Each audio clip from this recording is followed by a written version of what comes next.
Breaking news చూస్తున్నాం. ఏపీలో 3 రోజులుగా వర్షాలు దంచుకొడుతున్నాయి. దీంతో పలు లోతట్టు ప్రాంతాలు నీట మునిగాయి. భారీ వర్షాలు వరదలపై సీఎం చంద్రబాబు సమీక్ష నిర్వహించారు. వర్షాలు అధికంగా జిల్లాల కలెక్టర్లు ఎస్పీలతో పాటు ఉన్నతాధికారులతో వీడియో కాన్ఫరెన్స్ ద్వారా మాట్లాడారు. ఏ జిల్లాలో పరిస్థితులు ఎలా ఉన్నాయో అడిగి తెలుసుకున్నారు. వాతావరణ శాఖ ద్వారా వర్షాలు వరదలను అంచనా వేసి ప్రజలను అప్రమత్తం చేయాలని ఆదేశించారు.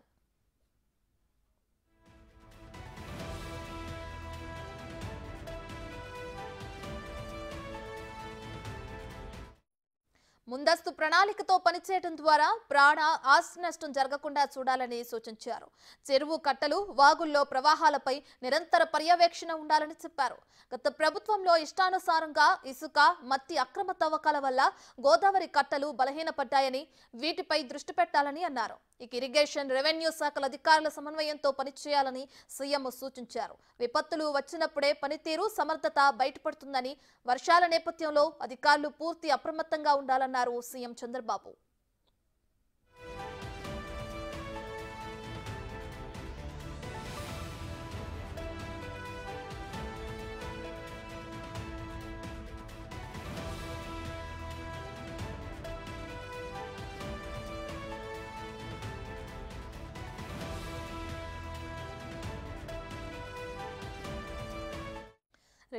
ఏపీలో 3 రోజులుగా వర్షాలు దంచి కొడుతున్నాయి. దీంతో పలు లోతట్టు ప్రాంతాలు నీట మునిగాయి. భారీ వర్షాలు వరదలపై సీఎం చంద్రబాబు సమీక్ష నిర్వహించారు. వర్షాలు అధికంగా కురుస్తున్న నేపథ్యంలో జిల్లాల కలెక్టర్లు ఎస్పీలతో పాటు ఉన్నతాధికారులతో వీడియో కాన్ఫరెన్స్ ద్వారా మాట్లాడారు చంద్రబాబు. ఏ జిల్లాల్లో పరిస్థితులు ఎలా ఉన్నాయో అడిగి తెలుసుకున్నారు. వాతావరణ శాఖ ద్వారా వర్షాలు వరదలను అంచనా వేసి ప్రజలను అప్రమత్తం చేయాలని ఆదేశించారు.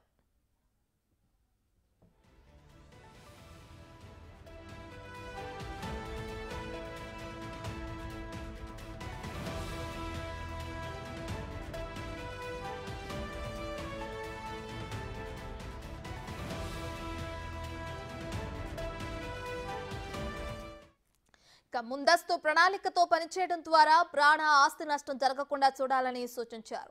చెరువు కట్టలు వాగుల్లో ప్రవాహాలపై నిరంతర పర్యవేక్షణ ఉండాలని చెప్పారు. గత ప్రభుత్వంలో ఇష్టానుసారంగా ఇసుక మట్టి అక్రమ తవ్వకాల వల్ల గోదావరి కట్టలు బలహీనపడ్డాయని, వీటిపై దృష్టి పెట్టాలని అన్నారు. ఇరిగేషన్ రెవెన్యూ శాఖల అధికారులు సమన్వయంతో పనిచేయాలని సీఎం సూచించారు. విపత్తులు వచ్చినప్పుడే పనితీరు సమర్థత బయటపడుతుందని, వర్షాల నేపథ్యంలో అధికారులు పూర్తి అప్రమత్తంగా ఉండాలన్నారు సీఎం.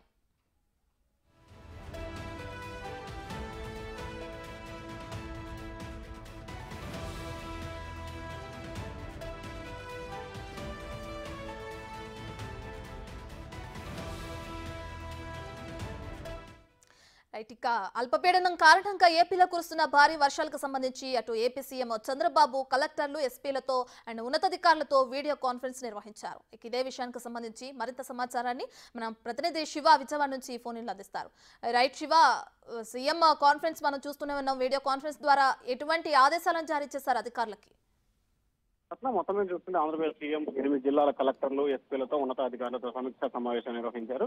వర్షాలకు సంబంధించి జరుగుతున్న పరిణామాల నేపథ్యంలో పూర్తి స్థాయిలో అప్రమత్తంగా ఉండాలని చెప్పి కూడా సీఎం స్పష్టమైన ఆదేశాలు జారీ చేశారు. ముఖ్యంగా చూసుకుంటే ఏదైతే గతంలో జరిగిన ప్రాంతాలకు సంబంధించి కూడా ఇసుక మట్టి గ్రావెల్ తవ్వకాల మూలంగా ఆ ప్రాంతం అంతా కూడా పూర్తి స్థాయిలో గోదావరి కట్టలన్నీ కూడా గుంతలు పడిపోయిన పరిస్థితి కనిపించింది. ఈ నేపథ్యంలో గుంతలు పడుతున్న నేపథ్యంలో అప్రమత్తంగా ఉండాలనేది అధికారులకు సూచన చేశారు. అలాగే ప్రాణ ఆస్తి నష్టం లేకుండా పూర్తి స్థాయిలో అప్రమత్తంగా వ్యవహరించాలని చెప్పి కూడా ముఖ్యమంత్రి అధికారులకు స్పష్టమైన ఆదేశాలు జారీ చేశారు. ఎటువంటి పరిస్థితులను ఎదుర్కొనేందుకు సిద్ధంగా ఉండాలని చెప్పి స్పష్టమైన ఆదేశాలు జారీ చేశారు. మరొక వైపు చూసుకుంటే రాష్ట్రంలో గత 3-4 రోజులుగా కురుస్తున్న వర్షాలకు సంబంధించి ఎటువంటి ప్రాణ కానీ ఆస్తి నష్టంగానే లేకుండా కట్టుదిట్టమైన చర్యలతో పాటు జాగ్రత్తగా వ్యవహరించాలనేది సీఎం ఆదేశాలుగా కనిపిస్తోంది. మొత్తం మీద చూసుకుంటే 3 రోజులుగా ఆంధ్రప్రదేశ్ లో కురుస్తున్న వర్షాలకు సంబంధించి కూడా అప్రమత్తంగా వ్యవహరించాలని చెప్పి చంద్రబాబు అయితే స్పష్టమైన ఆదేశాలు జారీ చేశారు. రత్నం రైట్ శివ, అయితే ఏపీలో సమస్యాత్మక ప్రాంతాలు కానీ లోతట్టు ప్రాంతాలను కానీ గుర్తించిన తర్వాత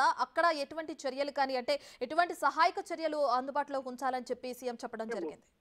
ముఖ్యంగా చూసుకుంటే ప్రస్తుతం ఉభయ గోదావరి జిల్లాలతో పాటు ఉభయ గోదావరి అంటే ఉమ్మడి ఉభయ గోదావరి జిల్లాలకు సంబంధించి 5 కొత్త జిల్లాలు అలాగే విశాఖపట్నం తదితర ప్రాంతాలను కూడా విస్తారంగా వర్షాలు కురుస్తున్నాయి. దాదాపుగా 7-8 గ్రామాలను కూడా సురక్షితమైన గ్రామాలకి తరలించాలని చెప్పి అధికారులు అయితే ఆదేశాలకు జారీ చేశారు. దాదాపుగా 15 గ్రామాలకు సంబంధించిన ప్రజలను ఇప్పటికే సురక్షితమైన ప్రాంతాలకు తరలించేందుకు అధికారులు చర్యలు తీసుకున్నారు. అలాగే తూర్పుగోదావరి, పశ్చిమ గోదావరి జిల్లాలకు సంబంధించి కొన్ని ప్రాంతాల ప్రజలకు సంబంధించి పునరావాస కేంద్రాలు తరలించేందుకు భాగంగా కూడా హెలికాప్టర్ ద్వారా వారిని అయితే సురక్షితమైన ప్రాంతాలకు తరలించారు. సో మొత్తం మీద అయితే గత 3-4 రోజులుగా కురుస్తున్న వర్షాలకు సంబంధించి పూర్తి స్థాయిలో అప్రమత్తంగా ఉండటంతో పాటు కఠినంగా వ్యవహరించాల్సిన పరిస్థితి అని చెప్పి కూడా ఆదేశాలు జారీ చేశారు. దాదాపుగా వేల సంఖ్యలో నిర్వాసితులకు సంబంధించి ఉన్నారు. వారందరినీ కూడా పునరావాస కేంద్రాల్లో తరలించడంతో పాటు వారికి కావాల్సిన ఏర్పాట్లన్నీ చేయాలని చెప్పి కూడా చంద్రబాబు ఆదేశాలు జారీ చేశారు. ముఖ్యంగా తుఫాను నేపథ్యంలో కూడా ఎక్కడా కూడా